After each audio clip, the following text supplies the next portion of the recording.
La troisième vérité concerne la manière dont les Français perçoivent leurs institutions et leurs représentants. J'ai parlé hier à l'Assemblée nationale d'un mur de défiance et, à certains égards, parfois d'un mur de haine. Une défiance qui concerne tout le monde, à l'exception peut-être des maires. Mais tout le monde, toutes les catégories d'élus, les syndicats, les hauts fonctionnaires, les journalistes. Cette défiance, elle s'enracine dans des échecs collectifs. J'en prends évidemment ma part, mais reconnaissons ensemble que ces échecs sont parfois des échecs anciens aussi. Elle s'enracine, cette défiance, dans des pratiques auxquelles les lois sur le financement de la vie politique, puis la loi pour la confiance de septembre 2017, ont mis fin. Nous devons le rappeler, nous devons le regarder en face, nous ne devons pas l'oublier, parce que ces lois font honneur à celles qui les ont proposées et soutenues, quelle que soit d'ailleurs leur sensibilité. Mais pour autant, cette défiance demeure. Et nous allons devoir entamer ce long chemin, ce difficile chemin de réconciliation des Français avec leurs institutions et leurs représentants. Et pas seulement leurs institutions politiques. Pas seulement leurs institutions politiques. De ce point de vue, le grand débat nous invite d'abord à construire une démocratie plus délibérative, parce qu'on ne peut plus discuter de l'avenir du pays uniquement tous les 5 ans, parce que le temps médiatique, politique et social s'accélère, parce que nos compatriotes veulent du respect et de la considération, et que, à l'évidence, une manière de témoigner de ce respect et de cette considération consiste à les associer au moment des décisions qui les concernent. Tous les maires le savent, indépendamment des campagnes municipales, certains projets, certains événements nécessitent la consultation, l'avis, le débat avec la population. Cette forme de démocratie, elle existe au niveau local, elle se développe au niveau local, elle produit souvent d'excellents résultats au niveau local. La vérité, c'est qu'il reste assez largement à la construire au niveau national. Le grand débat nous offre à cet égard de précieux enseignements. Ensuite, nous devons renforcer notre démocratie représentative en la rendant plus représentative peut-être, plus transparente, plus efficace. Nous avions fait des propositions en ce sens dans le cadre du projet de révision constitutionnelle. Je regrette que nous n'ayons pu envoyer un signal fort aux Français dès l'été dernier. Il me semble difficile de ne pas entendre ce message pour le moins assourdissant que nous adressent nos concitoyens. Le président de la République y répondra.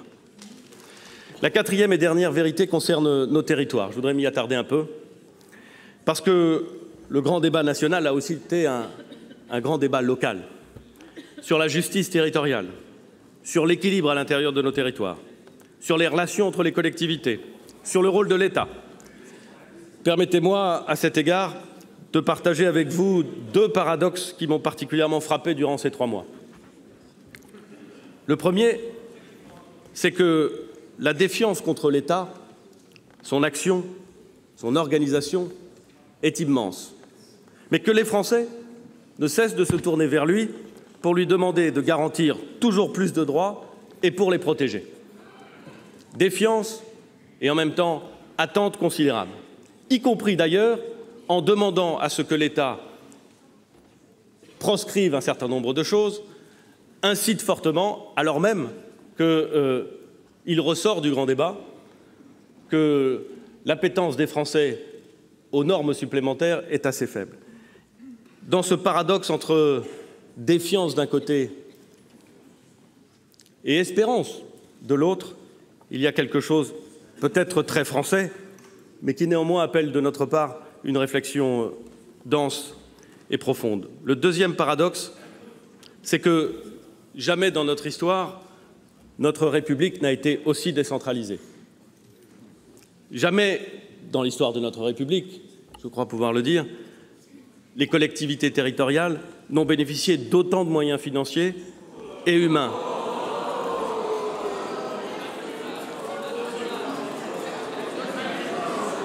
Ça vous permet de boire. S'il vous plaît. Mesdames et messieurs les sénateurs, je ne suis pas en train de vous expliquer que ce gouvernement aurait fait.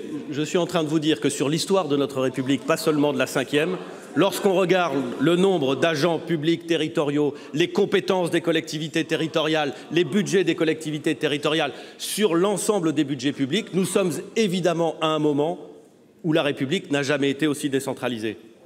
C'était vrai il y a 2 ans aussi. Et c'était même vrai il y a 5 ans.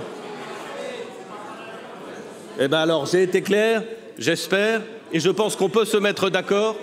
Je pense qu'on peut se mettre d'accord sur l'idée que notre République est plus décentralisée aujourd'hui qu'elle ne l'était il y a 20 ans, qu'elle ne l'était il y a 40 ans ou qu'elle ne l'était il y a 100 ans. Et pourtant, nous connaissons aujourd'hui une vraie crise de proximité à laquelle il faut répondre. Durant ces 3 mois, les Français ont exprimé des besoins très précis. Le besoin d'accéder à ce que l'on pourrait qualifier des services essentiels. La santé, l'éducation, le numérique, les transports. Et ils ont exprimé également un besoin de simplicité et de proximité dans leurs relations avec les pouvoirs publics.